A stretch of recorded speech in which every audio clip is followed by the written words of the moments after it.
Hi, my name is Ella Mae Boteri, and I'm in Lamoille, Nevada. I've been here for 63 and a half years. I am now the postmistress here in Lamoille. When my mom took over the post office, she took it over to save it from being moved out of the community. They came in and wanted to shut our post office down, which they did do.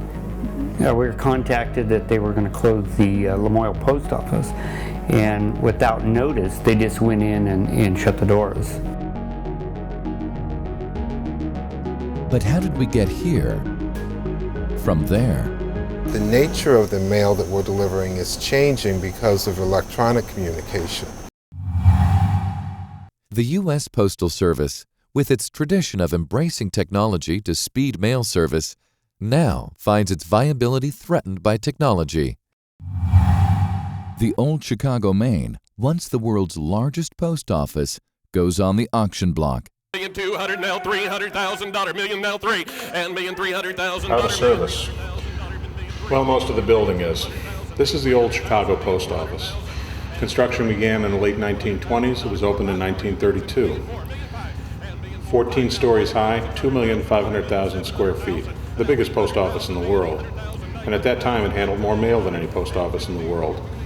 And in the 1930s, there was no internet, no email. So if you were in business, the United States Postal Service was your partner and you depended on them. Before there was a U.S. Postal Service, before there was a U.S. at all, there was mail.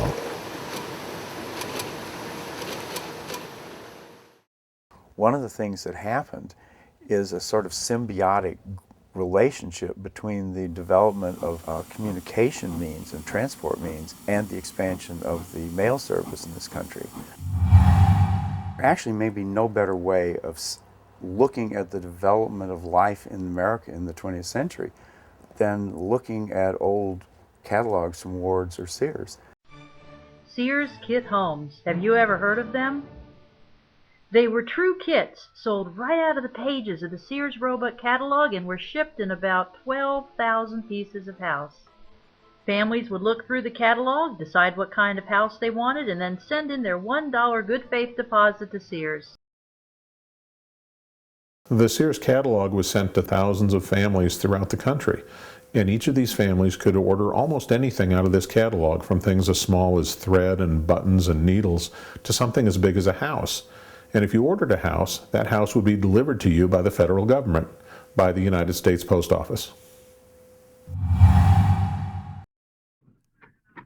Soon after Orville and Wilbur Wright's pioneering flights at Kitty Hawk, the Post Office Department began conducting experiments to test the viability of airplanes as a means of delivering mail.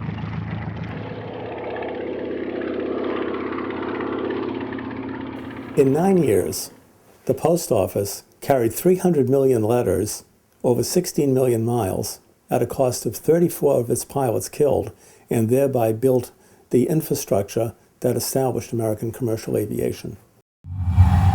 Their mail would only come to the post office in the main town where it would be held for them to pick up. Some of these people lived miles and miles away from the post office. They usually only came in sporadically, and especially they would come in to do their purchasing at the general store. I have been guessing to people for some years now that the post office effectively in some of the small towns is going to be going back to doing business like they did 100 years ago. That they're going to be putting their postal operations into a little desk at the corner convenience store. Additionally, it was fully anticipated that the post office would make a profit. In fact, it was anticipated that the profits from the postal services would be used to fund other areas in the government. And for the first 200 years that the post office was in operation, it turned a profit, sometimes a very healthy profit, and this money was used to fund other areas of the government. I don't know what the future is yet. We're working on the future.